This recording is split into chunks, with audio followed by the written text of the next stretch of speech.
Bertemu lagi dengan Subrigo Channel. Kali ini kita akan menguraikan tentang cerpen. Apa itu cerpen? Cerpen merupakan akronim dari cerita pendek. Dikatakan pendek karena disusun tidak lebih dari 10.000 kata atau dapat selesai sekali baca.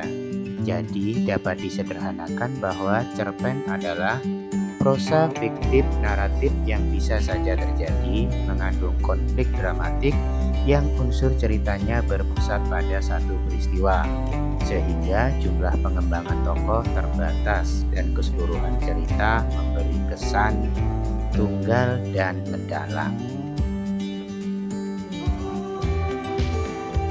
Apa saja ciri-ciri cerpen yang dapat kita kenali untuk mengidentifikasi sebuah cerpen? Jadi kita dapat mengenali ciri-ciri cerpen. Yang pertama adalah cerpen memiliki kata tidak lebih dari 10.000 kata. Kemudian ciri yang kedua, umumnya cerpen bertema tunggal. Ciri yang ketiga, cerpen memiliki tokoh, alur, dan latar. Ciri yang keempat, cerpen memiliki struktur pengenalan cerita, timbulnya masalah, konflik meninggi, puncak konflik, dan penyelesaian. Ciri yang kelima, umumnya cerpen memiliki kesan yang mendalam. Terakhir, ciri yang keenam adalah umumnya cerpen mengisahkan kehidupan sehari-hari dan dinarasikan secara sederhana, tidak kompleks seperti pada novel. Demikianlah ciri-ciri yang dapat kita kenali untuk mengidentifikasi sebuah cerpen. Lebih lanjut kita akan menguraikan struktur teks cerpen. Jadi pada struktur ini ada bagian pertama yaitu pengenalan situasi cerita atau exposition orientation. Pada bagian ini merupakan perkenalan para tokoh, menata adegan dan hubungan antar tokoh. Nah, kemudian struktur yang kedua adalah timbulnya masalah atau complication. Pada bagian ini disajikan peristiwa awal yang menimbulkan masalah, pertentangan ataupun kesukaran bagi tokohnya. Dilanjutkan ke bagian ketiga yaitu menuju konflik atau rising action. Pada bagian ini adalah bagian terjadinya peningkatan konflik, kegembiraan, kehebohan, ataupun keterlibatan berbagai situasi yang menyebabkan bertambahnya masalah bagi para tokoh. Kemudian dilanjutkan kepada yang keempat yaitu puncak konflik atau turning point. Pada bagian ini adalah bagian klimaks. Ini adalah puncak cerita yang paling besar dan mendebarkan karena terjadi penentu nasib tokohnya. Apakah tokoh berhasil menyelesaikan masalahnya atau justru gagal menghadapi masalah tersebut. Kemudian menurun kepada bagian penyelesaian yaitu ending atau coda. Bagian ini berisi penjelasan sikap atau nasib yang dialami tokoh setelah terjadi peristiwa puncak. Ya, demikianlah struktur yang dapat kita kenali pada cerpen. Selanjutnya kita akan uraikan unsur-unsur pembangun cerpen. Jadi unsur pembangun cerpen ini terdapat dua, yaitu unsur intrinsik dan unsur ekstrinsik. Unsur intrinsik adalah unsur pembangun cerita dari dalam cerita, sementara unsur ekstrinsik adalah unsur pembangun cerita dari luar cerita. Nah, unsur intrinsik yang pertama adalah alur. Alur ini merupakan ide dasar sebuah cerita atau menceritakan tentang apa kisah ini atau kisah tersebut adalah tema. Nah, kemudian intrinsik yang kedua adalah alur. Alur terbagi menjadi tiga, yaitu alur maju, alur mundur, dan alur campuran antara maju dan mundur. Kemudian unsur intrinsik yang ketiga adalah tokoh dan penokohan. Tokoh itu ada tokoh utama, ada tokoh figuran. Sementara kalau penokohan itu menampilkan wataknya tokoh, yaitu ada tokoh protagonis, ada tokoh antagonis, ada tokoh tritagonis. Tokoh protagonis ini adalah tokoh yang berperan ideal atau biasa kita kenal dengan sebutan tokoh baik, sementara tokoh antagonis ini tokoh yang bertentangan dengan tokoh protagonis atau biasa kita kenal dengan tokoh jahat. Selanjutnya, tokoh tritagonis ini adalah tokoh yang bijaksana atau tokoh penengah antara protagonis dan antagonis yang biasanya diperankan oleh orang-orang bijak yang menengahi perselisihan antara tokoh protagonis dan tokoh antagonis. Nah, kemudian kita lanjutkan pada unsur intrinsik latar. Latar ini dibagi menjadi 3, ada latar tempat yang menyatakan tempat terjadinya peristiwa, ada latar waktu yang menyatakan waktu terjadinya peristiwa, dan ada latar suasana yang menyatakan keadaan terjadinya peristiwa. Nah, adapun unsur intrinsik selanjutnya adalah sudut pandang. Sudut pandang ini dibagi menjadi 3. Yang pertama adalah pengarang sebagai pencerita, yang kedua pengarang sebagai tokoh, dan yang ketiga pengarang sebagai pencerita dan sebagai tokoh. Nah, untuk sudut pandang yang ketiga ini memang jarang sekali kita temui, tetapi pada novel-novel tertentu, maksudnya pada cerita-cerita tertentu, ini bisa saja ada, ya. Tapi secara umum memang banyak kita temui pengarang sebagai pencerita, biasanya menggunakan kata orang ketiga seperti dia, ia, mereka, atau pengarang menyebutkan nama-nama tokoh secara khusus. Ada juga pengarang sebagai tokoh, maksudnya pengarang berperan sebagai orang pertama dengan menyebutkan dirinya, aku atau saya, kita. Ya, inilah uraian tentang sudut pandang. Dilanjutkan dengan unsur intrinsik yang berikutnya adalah gaya bahasa. Nah, gaya bahasa ini sederhananya bisa kita pahami sebagai majas atau style yang digunakan oleh pengarang dalam bercerita. Jadi dari majas ini kita bisa mengetahui karakter masing-masing pengarang itu berbeda-beda dari cara penyajian bahasanya.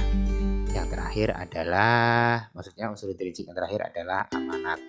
Amanat ini adalah pesan moral atau pelajaran yang disampaikan oleh pengarang melalui cerita.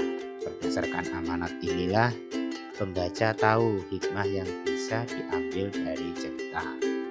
Ya, kita lanjutkan kepada unsur ekstrinsik, yaitu unsur pembangun cerita dari luar cerita. Nah, ini meliputi biografi pengarang, aliran sastra pengarang, kemudian ada nilai sosial, moral, agama, budaya, politik, sejarah, ekonomi, dan kondisi munculnya cerita. Nah, jadi sebuah cerpen atau sebuah cerita itu tidak muncul begitu saja, tetapi ada yang melatari, ada yang mendasari kenapa cerita tersebut bisa muncul. Nah, inilah yang dikatakan dengan unsur ekstrinsik, yaitu unsur pembangun cerita tetapi berada di luar cerita, yaitu latar belakang kenapa timbulnya sebuah cerita. Ya, demikian uraian tentang unsur-unsur pembangun cerpen.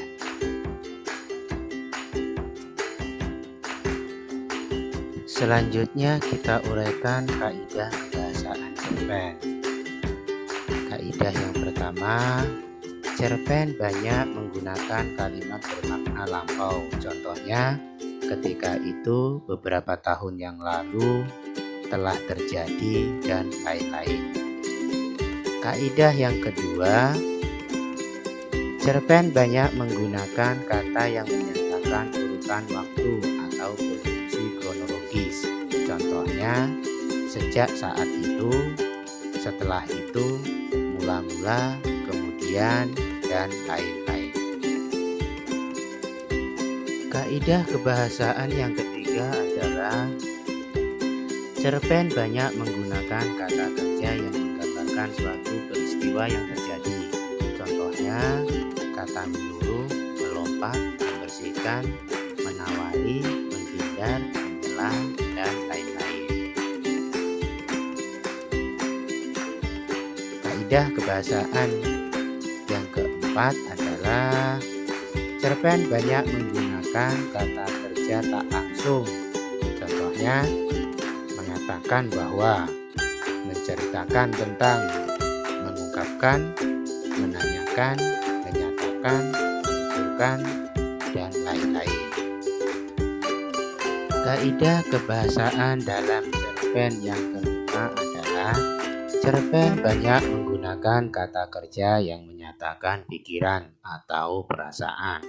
Contohnya, kata merasakan, menginginkan, mengharapkan, mendambakan, mengalami, dan lain-lain. Berikutnya, kaidah kebahasaan dalam cerpen yang keenam adalah cerpen banyak menggunakan dialog ditandai oleh tanda petik ganda dan kata kerja tuturan langsung. Contohnya, yang pertama, Alam berkata, "Jangan diam saja, segera temui orang itu." Contoh yang kedua, "Di mana keberadaan temanmu sekarang?" Tanya Ani pada temannya. Contoh yang ketiga, "Tidak, sekali saya bilang tidak, ya tidak," teriak Fani.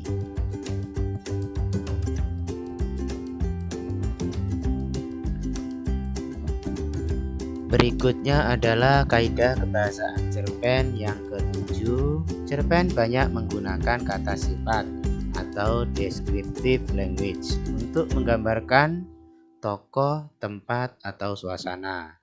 Contoh kata sifat: rapi, bersih, teratur, tertib, terbaik.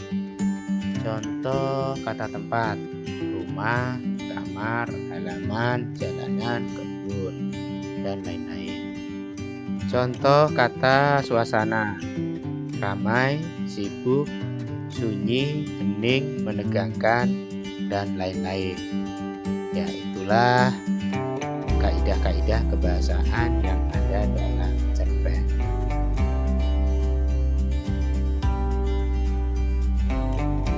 Selanjutnya kita uraikan nilai-nilai yang terkandung dalam cerpen.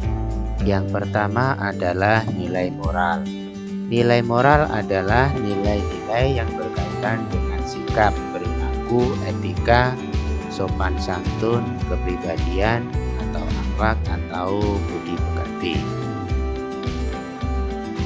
Nilai yang kedua adalah nilai sosial, yaitu nilai-nilai yang berkaitan dengan hubungan sesama manusia atau hubungan kemasyarakatan atau relasi atau gotong royong dan kerjasama. Nilai yang ketiga adalah nilai estetika, yaitu nilai-nilai yang berkaitan dengan seni atau dengan keindahan. Nilai yang keempat adalah nilai agama, yaitu nilai-nilai yang berkaitan dengan keagamaan, yang berkaitan dengan ketuhanan atau hubungan antara manusia dengan Tuhan. Contohnya beribadah, berdoa, bertakwa, dan lain-lain.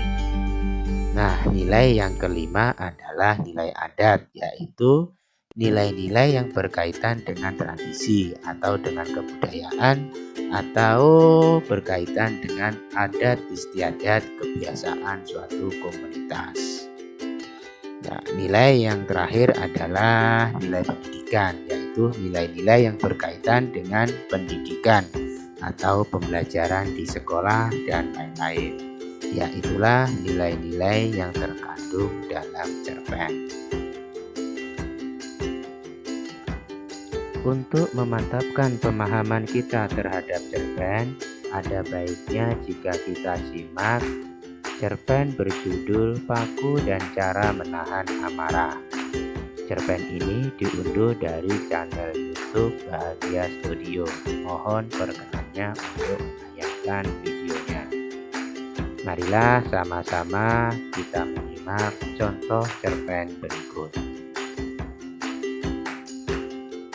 Suatu ketika, ada seorang anak laki-laki yang memiliki sifat sangat pemarah. Untuk mengurangi kebiasaan marah sang anak, ayahnya mengajak anak itu ke depan pagar kayu dengan membawa sekantong paku. Dia memberikan sekantong paku itu kepada anaknya sambil berkata, "Saat kamu marah dan menyakiti orang lain, tancapkan satu paku ke pagar ini.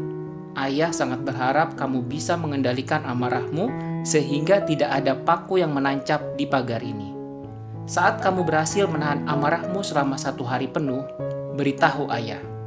Hari pertama anak itu menancapkan 20 paku ke pagar. Karena memaku pagar setiap kali marah sungguh merepotkan, si anak perlahan-lahan mulai berusaha mengendalikan diri.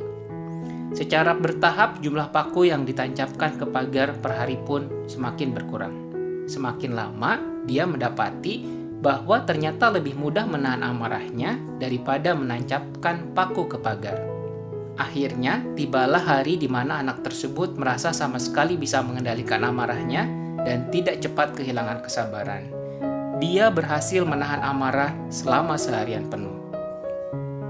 Dia memberitahukan hal ini kepada ayahnya. Sang ayah memberinya selamat dan meminta mencabut 1 paku setiap kali dia berhasil menahan amarah selama seharian penuh. Hari-hari berlalu dan anak laki-laki itu akhirnya memberitahu ayahnya bahwa semua paku telah tercabut dari pagar. Sang ayah kemudian menuntun anaknya kembali ke pagar. "Kamu telah berhasil dengan baik, anakku, tapi lihatlah lubang-lubang di pagar ini. Pagar ini tidak akan pernah bisa sama seperti sebelumnya. Ketika kamu mengatakan sesuatu dalam kemarahan, kata-katamu meninggalkan bekas seperti lubang ini di hati orang lain. Walaupun kamu sudah meminta maaf, luka itu akan tetap ada, dan luka karena kata-kata sama buruknya dengan luka fisik." Sahabat Bahagia Studio, inilah cerita mengenai paku dan amarah. Hikmah yang bisa dipetik adalah amarah akan berakibat buruk bukan hanya pada orang yang melakukan, namun juga pada orang lain. Mampu mengendalikan amarah akan membuat kita terhindar dari penyesalan di kemudian hari. Ingatlah, apapun yang dimulai dengan rasa marah akan diakhiri dengan rasa malu. Amarah merupakan emosi normal manusia. Kita tidak boleh menghilangkannya, namun kita harus mampu mengendalikannya sehingga saat marah kita bisa melakukannya dengan porsi yang tepat, kepada orang yang tepat, dengan cara yang tepat, dan di tempat serta di waktu yang tepat juga. Semoga posting video cerita inspiratif kali ini bermanfaat, dan jangan lupa share dan subscribe video ini. Sampai jumpa. Demikian uraian tentang cerpen. Semoga penyampaian tadi membantu dan bermanfaat. Saya ucapkan terima kasih.